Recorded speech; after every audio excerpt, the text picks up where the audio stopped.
I wake up my wife. I'm like, that's it, Robert J. You're going down. This is You Know Too Much.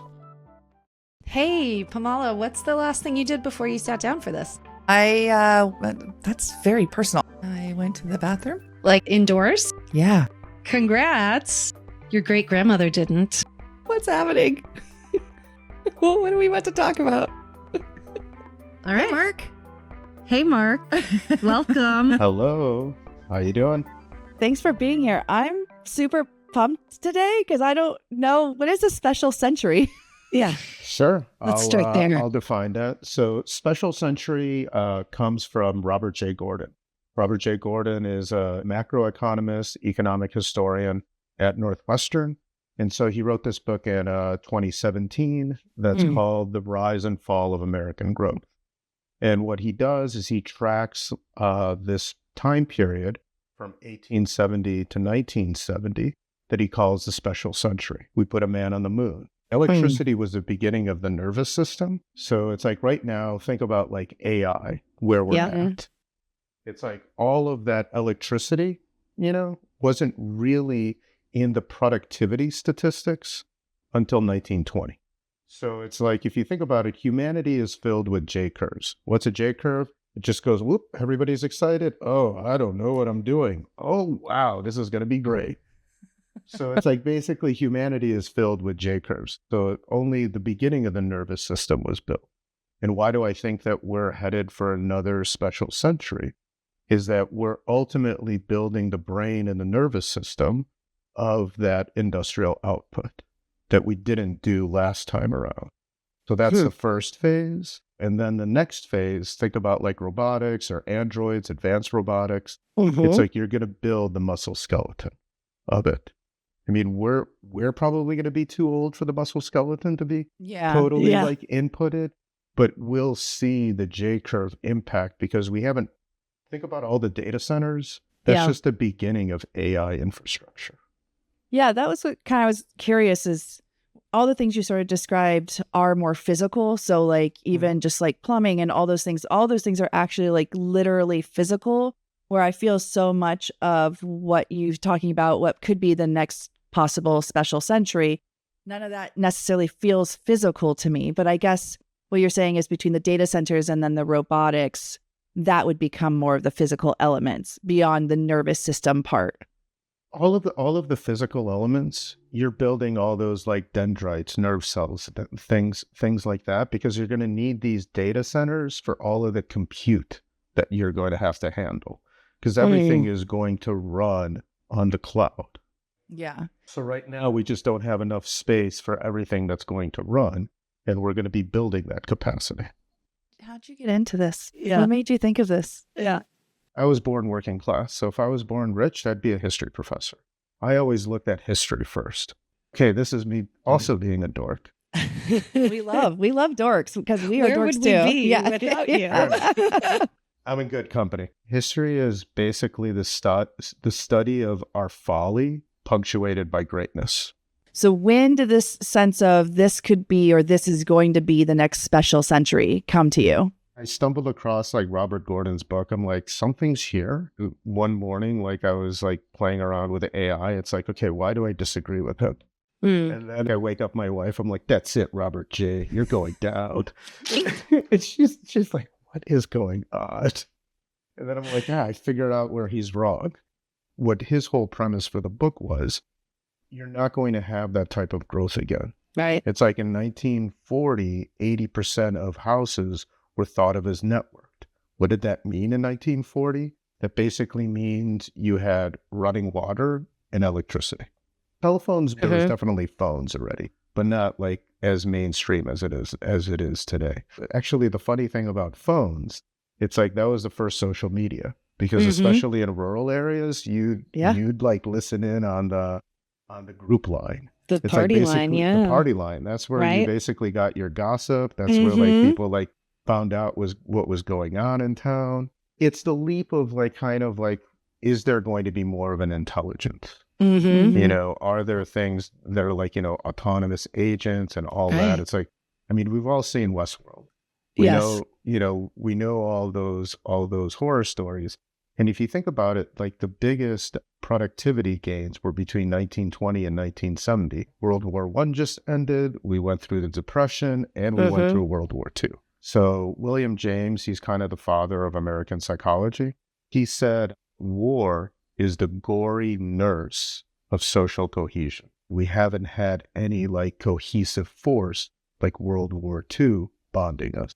Yeah. Yeah, I think certainly as Americans, we've had it pretty light because we haven't even had war on our land for a very, very long time. We don't feel the pain, really. Yeah. We haven't had a shared trauma event since 9/11. Yeah. I mean, the pandemic usually acts as a shared trauma event, but that actually went. Yeah. That went opposite sides. That was vivid. So I guess my question about the growth element, I would interpret that sometimes as growth meaning more population, more people, but I don't think that's necessarily what the word means, or is it?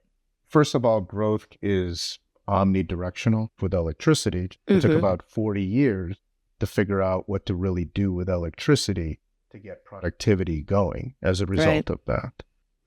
So do you not worry about the resources? Like, do you think you think it'll all balance out, the cause and effect essentially?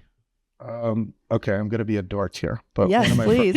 one of my friends taught me this one. Have you ever heard of this Soviet physicist Kardashev? No.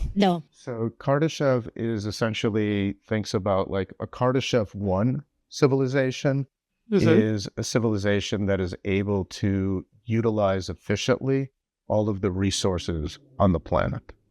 So that's a Kardashev 1. Kardashev 2 is basically able to utilize all of the resources in the solar system efficiently. And then Kardashev 3 is basically you can use all of the resources in the universe efficiently.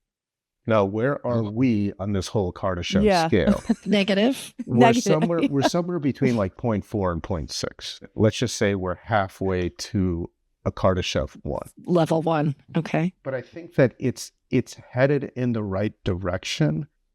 I guess the question becomes, obviously the big subject around this is water and data centers.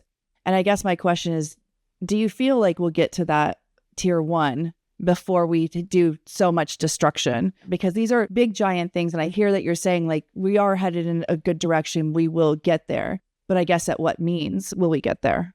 So what does that mean? So if you're going to have a data center in your town, great. You will never pay utility bills again. If you don't want to live in this town, we will buy your house at 2x of value so you can move somewhere else. If you want to stay here, here are the risks, but you will be compensated appropriately for those risks. Because I don't think the data centers are not going to be built, but I do see if there's not any sort of share in the bounty, the data centers are going to get sabotaged.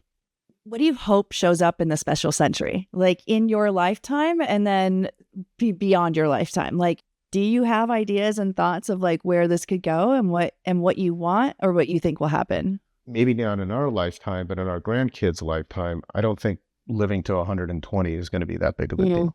But do we want to? Yeah. That's a different question. That's a different question. I don't know I want to. We're somewhere kind of in that digital reformation right now. And what I do think will happen is what we've defined as a middle-class life within the G7.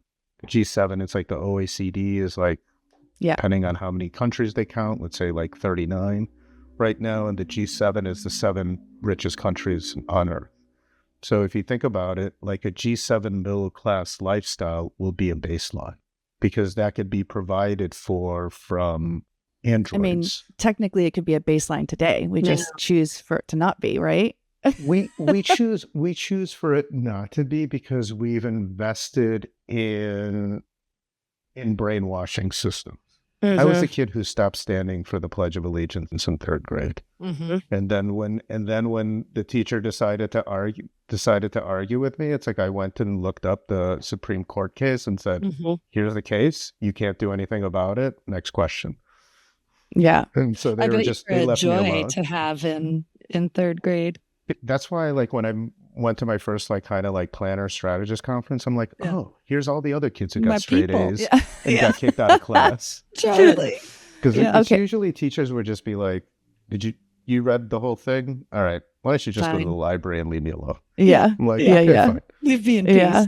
So I love, okay, so a higher standard of life will become Yeah. the baseline. Love it. What are some of the other things that you think are going to happen? I think that, think about this. We're going from, and like a few people have talked about this, like Rashad Tabakwala has talked about like the age of creativity. Mhm. If you think about that, it's like we are judged on what we do. What is our work? You know, what Mhm. we do. If the age of creativity, if like your baseline is met, does that mean that we judge people on what they create? Mm. Because one of the things that I wrote a few years ago was this thought leadership piece that creativity is the new literacy.